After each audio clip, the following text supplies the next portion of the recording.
सर्वप्रथम बहुजन समाज में जन्मे सब महापुरुषों के चरण नमन करते हुए करुणा के स्वामी तथागत गौतम बुद्ध जी के चरणों को नमन करते हुए महामानव बोधिसत्वों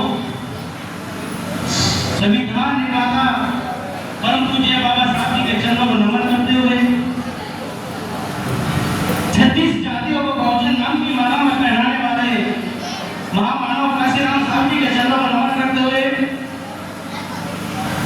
और आज की सभा की अध्यक्षता कर रहे अध्यक्ष महोदय, बहुत शानदार संचालन कर रहे संचालक महोदय और प्रोग्राम की कमेटी के आयोजक हमारे बड़े भाई आदरणीय सतीश बोध जी, जो हमारे राष्ट्रीय सचिव भी हैं समाजवादी प्रकोष्ठ के, और यहाँ उपस्थित आदरणीय हमारे आदर्श व्यवहार के कुशलतनी चैतन्यवान ऊर्जावान संघर्षशील आदरणीय डॉक्टर राहुल भारती जी, जो समाजवादी पार्टी के राष्ट्रीय अध्यक्ष हैं एससी प्रकोष्ठ, उनके साथ चल गया इसरार चौधरी जी, प्रदेश सचिव समाजवादी पार्टी, करम सिंह जी महासचिव एससी प्रकोष्ठ, किशन सिंह जाटव जी राष्ट्रीय सचिव एससी प्रकोष्ठ, आशु निर्मल जी गाजियाबाद समाजसेवी, नेहा गौड़ जी समाजवादी नेत्री, बड़ी बहन संगीता राहुल जी, अजय सागर जी प्रधान जी, जिलाध्यक्ष बाबा साहब भानी अम्बेडकर, रविंद्र राणा जी, मेरा छोटा भाई प्रिय सिद्धार्थ गौतम जी, मोहित जाटव जी, अलकेश जाटव जी, बाबू अतर सिंह जी, बहन आदरणीय गुरु जी मनोज दास जी, रविकांत जोशी जी, नितिन जाटव जी, अनिल कला जी, बसंत आर्य जी, रवि धवन जी, वह तमाम मेरे सामने बैठे बुजुर्गों, नौजवान साथियों, माताओं बहनों और आदरणीय सतीश बोध जी, मेरे बुजुर्गों, सम्मानित साथियों, माननीय महात्मा काशीराम साहब की आज हम नमन कर रहे हैं। 15 मार्च को उनकी जयंती थी, उसके उपलक्ष्य में आज 23 मार्च को हम महात्मा काशीराम साहब जयंती के संबंध में विचार गोष्ठी का आयोजन किया गया है। मैं सभी के बधाई पात्र है, सभी को अपनी तरफ से शुभकामनाएं देता हूँ। मैं तो इतना ही कहना चाहूंगा कि जो बढ़ता काढ़ा हमारे महामानव काशीराम साहब देखे गए, बाबा साहब छोड़ के गए, हमें अपनी जिम्मेदारी ये देखनी चाहिए कि हम इस कार्य को कितना आगे बढ़ा रहे हैं, हम कितना इसको आगे ले जाने के प्रयास कर रहे हैं, हम इसको लड़ाई लड़ने के लिए कितना आगे तत्पर हैं। लेकिन कहीं ना कहीं हमारा समाज भटक रहा है, जिसका परिणाम दुष्परिणाम आ रहे हैं। मैं तो इतना मानता हूँ, जहाँ गौतम बुद्ध जी ने नारा दिया था, मानव मानव एक समान, मानव मानव एक समान, मानव की क्या पहचान। तो बुजुर्गों और मेरी माताओं बहनों, मैं सिर्फ इतना कहना चाहता हूँ कि ये देश आपका है, मूल निवासी लोगों का है, गौतम बुद्ध की धरती है। यहाँ के मिनिस्टर, मुख्यमंत्री विदेश में जाके ये कहते हैं कि मैं गौतम बुद्ध की धरती से आया हूँ, और यहाँ के प्रधानमंत्री ये कहते हैं गौतम बुद्ध की धरती से आया हूँ, और विश्व की सबसे अमीर अंबानी की घरवाली नीता अंबानी जी ये कहती है आई एम गौतम बुद्ध, यानी कि मैं बुद्ध की धरती से आई हूँ। तो हम लोगों को उनको सोच कर विचार कर लेना चाहिए कि हम किस धरती पर निवास कर रहे हैं। और ये लोग भारत में आकर पाखंडवाद फैलाते हैं, विश्वास फैलाते हैं, मनोवादी की विचारधारा को आगे बढ़ाते हैं। इस चीज का संकल्प ले लिया, जो आज मनोवादी की आरएसएस की सरकार चल रही है, यदि आप समझ गए होंगे, आपकी तादाद इतनी मजबूत है, आप इतने मजबूत हैं, आप इस देश के शासक रहे हो, आप इस देश के राजा रहे हो, आपको अशोक सम्राट को नहीं भूलना चाहिए, आपको एक लवे की योग्यता को नहीं भूलना चाहिए। अगर आप महापुरुषों को पढ़ लोगे तो मैं निश्चित कहूंगा एक दिन ये वोट आपका, ये हमारा देश आपका होगा, मूल निवासियों का होगा और अम्बेडकरवादी का होगा। तो समाज साथियों, मैं तो इतना ही कहना चाहता हूं कि जो भी हमारे युवा समाज के लिए काम कर रहे हैं, मैं उनको क्रांतिकारी जय भीम करता हूं और अपने बुजुर्गों से आशीर्वाद लेता हूं कि अपने घर में, अपने परिवार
प्रतीक्षा है।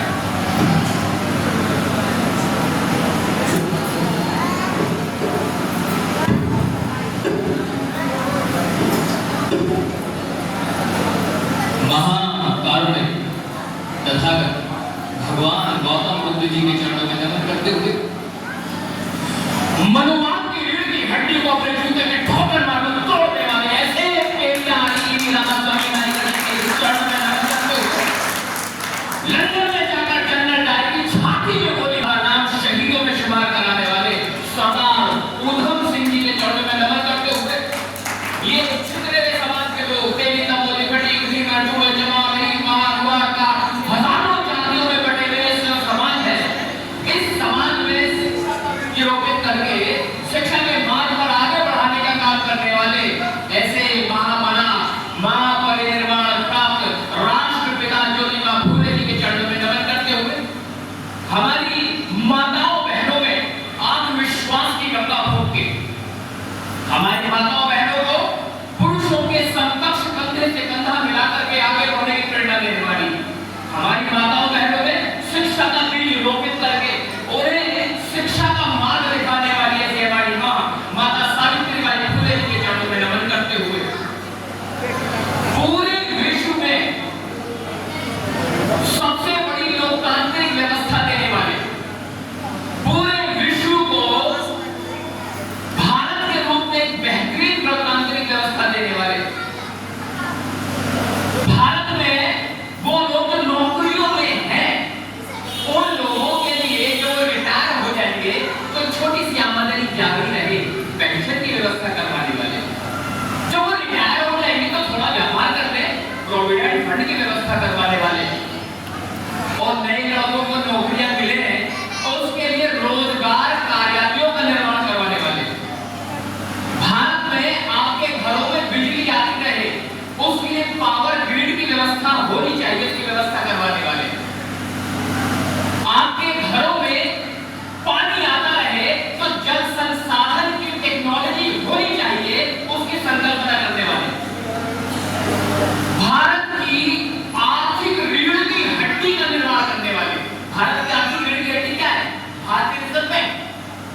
भारतीय रिजर्व बैंक की संकल्पना करने वाले आपकी जेब में रखा जो नोट है आपकी जेब में रखा नोट है उसकी संकल्पना जिसे 3 तरह का हो सकता है प्रादिष्ट पत्र मुद्रा परिवर्तनशील पत्र मुद्रा अपरिवर्तनशील पत्र मुद्रा प्रादिष्ट जहां 100 रुपए का नोट छापने के लिए 100 रुपए की कीमत का सोना बैंक में रखा जाएगा ये संकल्पना देने वाले 100 रुपए का नोट छापने के लिए 50 रुपए की कीमत का सोना रिजर्व में रखा जाएगा और 50 रुपए की सरकारी प्रतिभूतियां हो परिवर्तनशील पत्र मुद्रा अपरिवर्तनशील पत्र मुद्रा आप केवल सरकारी प्रतिभूति पर ही नोट निर्गमित कर सकते हैं आपकी जेब में रखे नोट पे लिखा हुआ है मैं भारत को 100 रुपए अदा करने का वचन देता हूं लिखा तो हाँ या ना ये ना बोले भैया बोलो हाँ या ना लिखा है किसने व्यवस्था की है ऐसा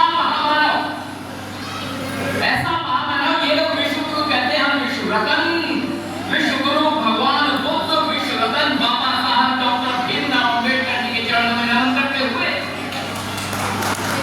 और जो हमारा समाज है विभिन्न जातियों में बटे हुए समाज को बहुजन समाज नाम की माला में फूलों की तरह सहेज कर रखने का काम करने वाले ऐसे महामना महापरिनिर्वाण प्राप्त मान्यवर साहिब परशुराम जी के चरणों में नमन करते हुए उत्तर भारत में नीले रंग की क्रांति का पतन फहराने वाले संसद भवन में बाबा साहब डॉक्टर भीमराव अम्बेडकर जी की प्रतिमा लगवाने वाले जो कहते थे कि जो भूखा है उसे रोटी दो भले ही बासी क्यों ना हो और जो भूमिहीन है उसे भूमि दो भले ही बंजर क्यों ना हो गाजियाबाद जिले का निर्माण करवाने वाले और पूंजीवादी व्यवस्था के खिलाफ बिगुल बजाने वाले ऐसे महामना महापरिनिर्वाण प्राप्त बोधिसत्व बुद्ध प्रिय मौर्य जी के चरणों में नमन करते हुए और समाज में पैदा हुए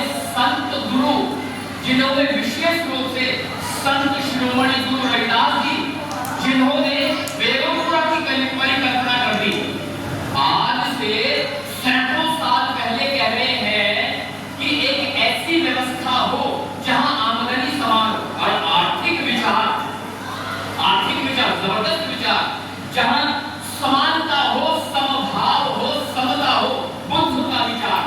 आप कभी नोट कीजिएगा, आपके तमाम जितने बहुजन महापुरुष हुए हैं वो सारे के सारे एक ही लयबद्ध तरीके से आपको समय समय पर आकर विचार देते रहे। वैसे में संत शिरोमणि गुरु रविदास जी के चरणों में नमन करते हुए, संत तुकाराम, संत घासीदास और संत शिरोमणि कबीरदास जी के चरणों में नमन करते हुए, मेरे दर्शन दीर्घायु हुई मेरी माताएं, बहनें, मेरे साथी, बुजुर्ग साथी, युवा साथी और सम्मानित श्रद्धेय राहुल भारती जी और समाजवादी पार्टी की समस्त टीम और आज के कार्यक्रम की अध्यक्षा, आप सभी को मेरा क्रांतिकारी जय भीम। बड़ा थकावट जय भीम आ रहा है। जय भीम का जवाब जय भीम से ना मिले तो रवानी नहीं होती, और जिस हलक से जय भीम का जवाब जय भीम में ना निकले वो जवानी जवानी नहीं होती। दोनों हाथ ऊपर करेंगे, दोनों हाथ ऊपर करेंगे, दोनों, और मेरे साथ बोलेंगे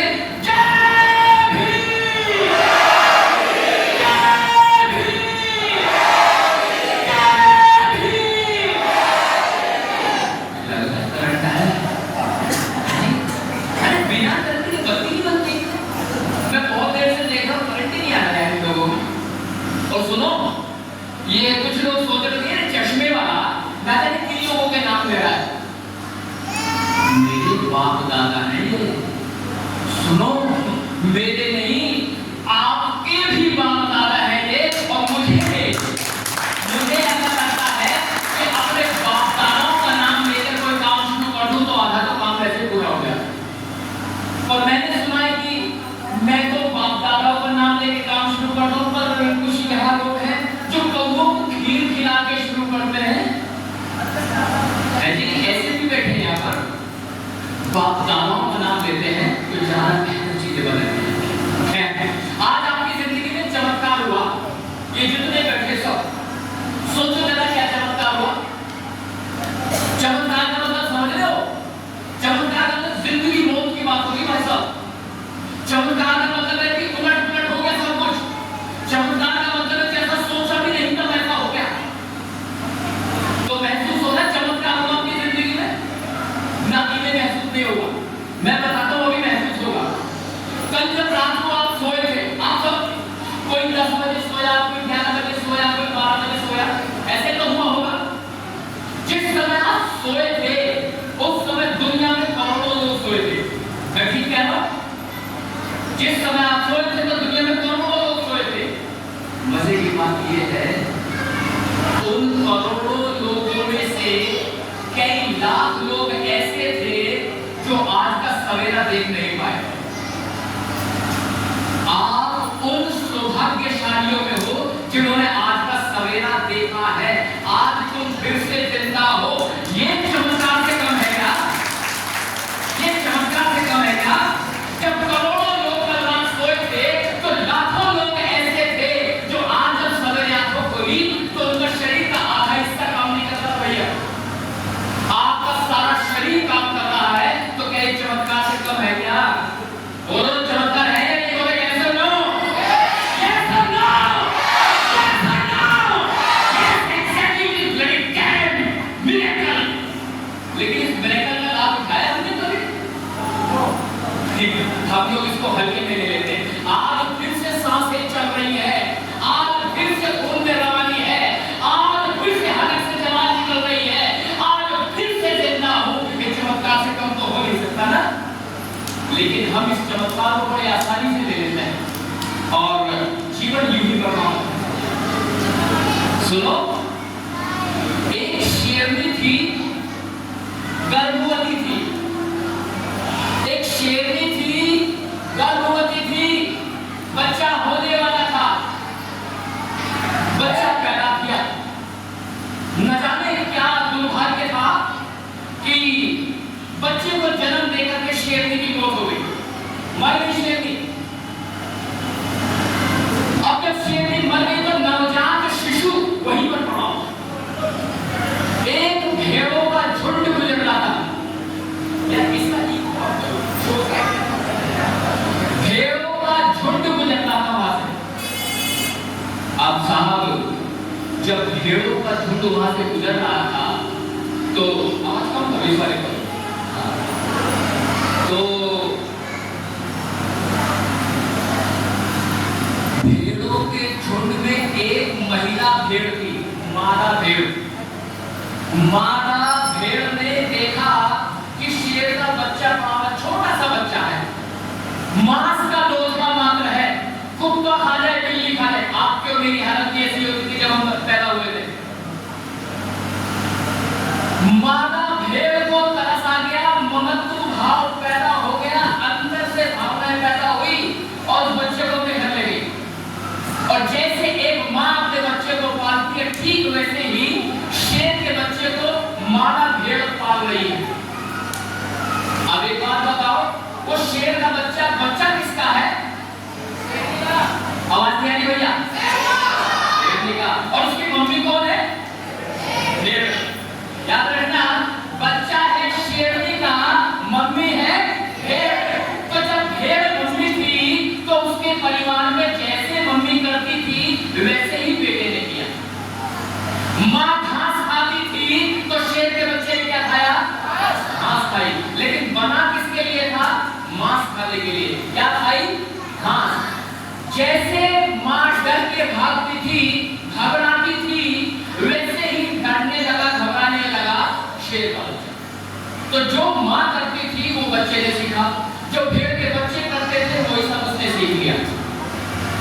एक दिन क्या हुआ कि एक बड़ा भयानक जंगली शेर उसने भेड़ के झुंड पर हमला कर दिया।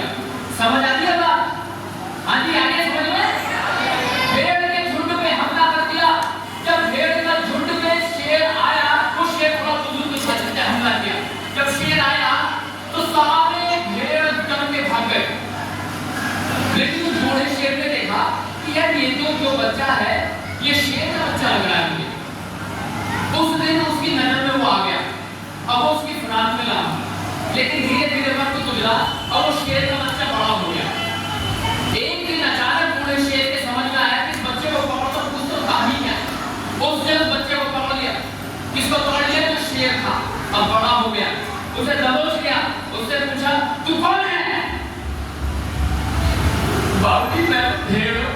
अरे तू भेड़ कैसे हो सकता है? देख तेरी शक्ल देख और मेरी शक्ल देख, बता एक जैसी है या नहीं है?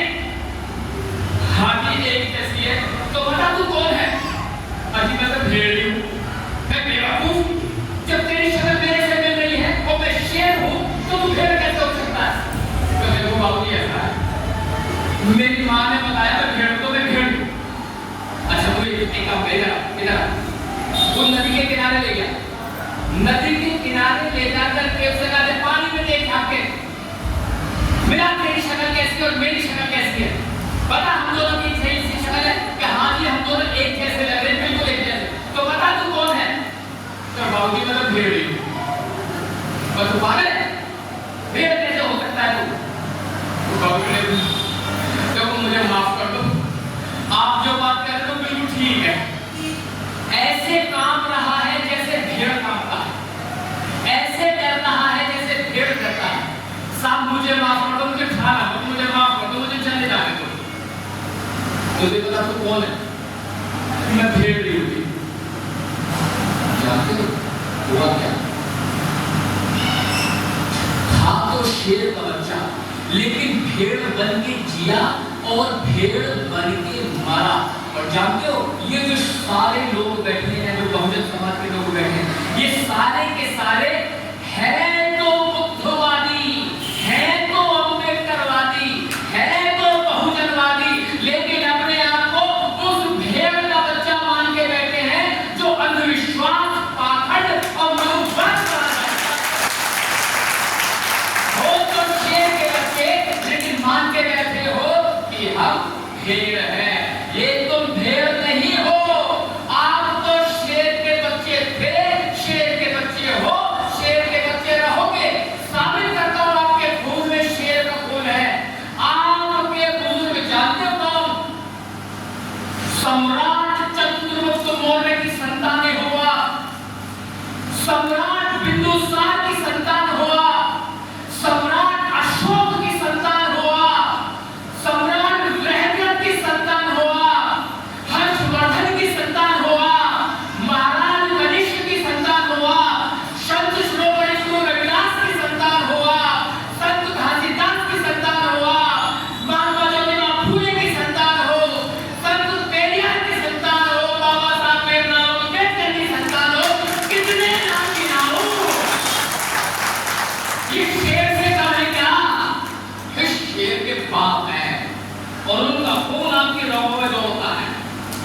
पहचानते, आपकी प्रॉब्लम है।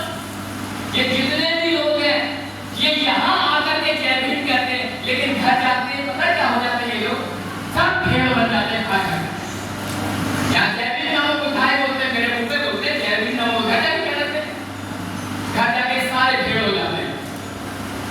फिर से बता रहा हूँ, भेड़ नहीं, भेड़ हो तो शेर हो। भेड़ को शेर मार के खा जाता है, शेर का शिकार नहीं होता, भेड़ों का शिकार होता है। और भेड़ अपने आप को मानते तो होगा है शिकार। कलेजे में आग लगती है जब मैं सोचता हूँ कि दलित महिला का बलात्कार करने के पश्चात निर्वस्त्र करवाया गया। कलेजे में तीर सूझती है जब मैं सुनता हूँ कि दलित महिला का बलात्कार करने के पश्चात उन्हें जिंदा जला दिया गया, हाथ में कि बाप को मार दिया गया, आग पे चढ़ने वाली घोड़ियों पे चढ़ने वाली बारातों को रोक दिया गया। ये सारे के सारे शिकार भेड़ों के होते हैं, शेरों के नहीं होते। ताली बजा रहे हो, पता भी है कहाँ ताली बजानी है, कहाँ ताली नहीं बजानी। हमारी माँ बहन के साथ दुराचार होता है, हम ताली बजा रहे हैं। Come on, what the hell you people are doing? We need to understand the thought process, what our ancestors have given us. सोचना तो पड़ेगा ना भाई, और अब नहीं सोचेंगे तो कब सोचेंगे? जानते हो 2014 में क्या हुआ?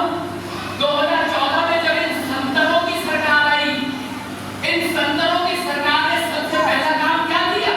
ये जो मेरे भाई बंधु बैठे तो जो है नौकरी मिल जाती है, सरकारी नौकरी, जानते हो तो आरक्षण मिलता था। अब ये भैया कह रहे थे आरक्षण खत्म हो गया है, बिल्कुल सही कह रहे थे, क्या गलत बताया, बिल्कुल सही बताया, लेकिन खत्म कैसे हुआ ये नहीं बताया। 2014 में जैसे ही संतरों की सरकार आई, जानते हो उन्होंने क्या किया?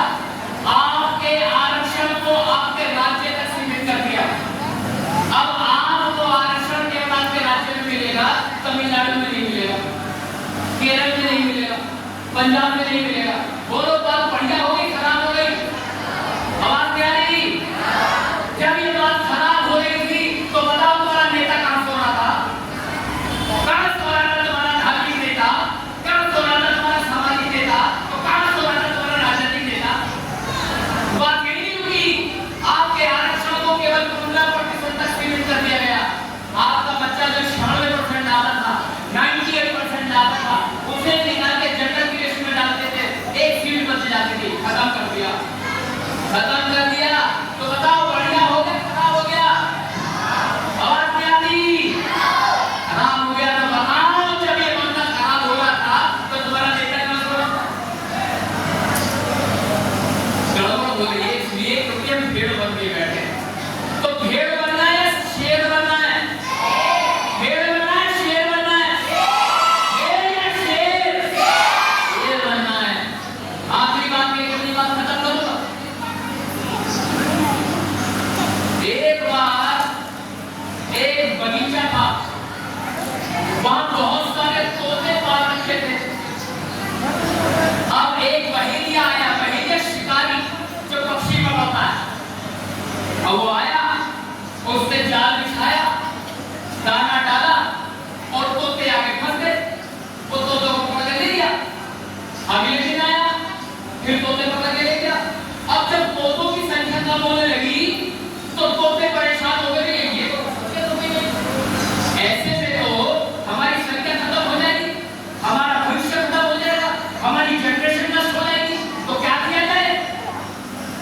तो कुछ बुजुर्ग तोते इकट्ठे हुए और पास के गांव चले गए और गांव जाकर के एक बौद्ध भिक्षु से मिले। क्या कर रहे हैं?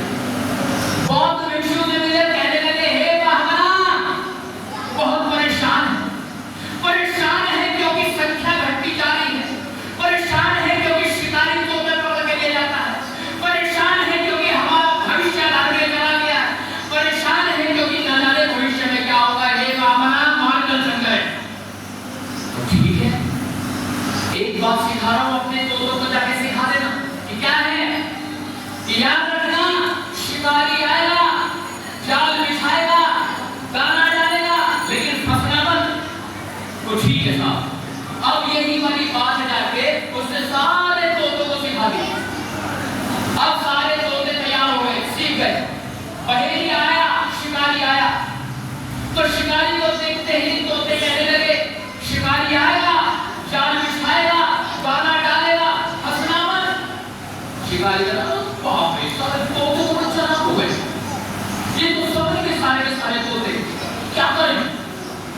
वो कहे चलो आज नहीं पकड़ते, कल देखते हैं। वो अगले दिन आया, जब आया तो ने फिर कहना शुरू कर दिया, शिकारी आएगा, जाल बिछाएगा, दाना डालेगा, फंसना मत। आज फिर उसे जो है कोई तोता नहीं मिला। 3 दिन 4 दिन लगातार ऐसे हो गया। घर में रोटियां निकल गई। उसने कहा भैया एक काम करो, पास में जो भिक्षु है ना उनसे जाके मिलो, ये तोते उसी से मिल आए थे। अब वो भी वहीं चले गए। जब वो वहां गए और जाके पूछा कि मामा ना बड़ा परेशान चल रहा, एक भी तोता नहीं फंस रहा, रोटी नहीं मिल रही, बड़ा परेशान हो। तो सुनो एक काम करो, जो तोते कर रहे हैं उन्हें करने दो, तुम केवल अपना काम करते रहो। तो ठीक है साहब। शिकारी आया। शिकारी जब आया तो तोते कहने लगे, शिकारी आएगा, जाल बिछाएगा, दाना डालेगा, फंसना मत। ये भी जानिए, शिकारी आया, उसने जाल बिछाया, उसने दाना डाला और आधे से ज्यादा तोते फंस गए। बड़ा खुश हुआ कि आज तो तोते मिलेंगे, आज तो बहुत अच्छी आमदनी हो जाएगी। मुझे पहले भिक्षु का धन्यवाद कहना चाहिए। अब भिक्षु का धन्यवाद कहने के लिए वो गांव में गया, जाके कहा महामना, मूल मंत्र तो आपने तोतों को भी दिया था और मुझे भी दिया है, लेकिन ये क्या हुआ कि तोते फंस गए। उसने कहा ध्यान से सुनना मेरी बात, अब मैं जो कह रहा हूं आप भी ध्यान से सुनना।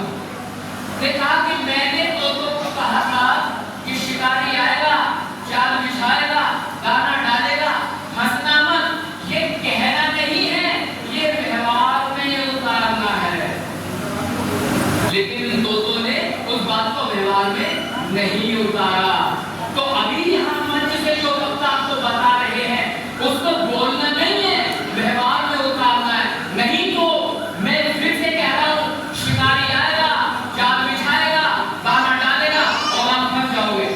फंसे थे, बताओ कहां था वो जाल, बताओ कहां था वो दाना। ले 5 किलो घटिया किस्म का चावल, ले 10 किलो घटिया किस्म का गेहूं, ले आधा लीटर सोयाबीन ऑयल, ले 1 नमक की थैली। बोलो आया था शिकारी नहीं आया? आवाज नहीं आ रही? बोलो ये तोते फंसे थे नहीं फंसे थे? फंसे थे। तो याद रखना, शिकारी फिर से आएगा, शिकारी फिर से जाल बिछाएगा, शिकारी फिर से दाना डालेगा। और सुनो तोतो, आपकी बार फंसना नहीं है, आपकी बार फंसना नहीं है, क्योंकि जहां बड़ा अमीर है वो कह रहा प्रधानमंत्री आवास योजना जाल बिछा रहा है। वो कह रहा है कि 6 सदस्यों से ज्यादा होंगे तो तुम्हें बीमा मिल जाएगा बीमारी के लिए। वो ये कह रहा है कि दवाई फ्री मिले, जाल बिछा। अब की बात फंसना नहीं है। तो कितने लोग हैं जो फंसना नहीं चाहते? आप बाकी फंसना चाहते? बाकी तो फिर आज का सजेशन में सभी को यही समाप्त करता हूं। आपने मुझे सुनने के लिए बहुत बहुत धन्यवाद। जिंदगी में दोबारा मौका मिले तो फिर हम लोग कर सकेंगे। जय भीम। और हाथ ऊपर करके ये बात करेंगे, जय भीम, जय भीम, जय भीम। बहुत धन्यवाद। और आगे की कार्रवाई बहुत बहुत धन्यवाद।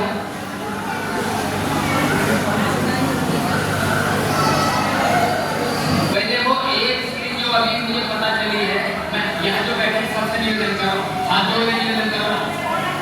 इतना बड़ा कार्यक्रम हो रहा है, इतने व्यवस्था की गई है, इस कार्यक्रम में आर्थिक रूप से टूट गए तुम्हारे बच्चे, आर्थिक रूप से टूट गए हैं। और जो यहाँ पर आए हैं वो जाने से पहले आर्थिक रूप से मदद करके जाएंगे जितनी भी तुम्हारी क्षमता है। 1 रुपए से लेकर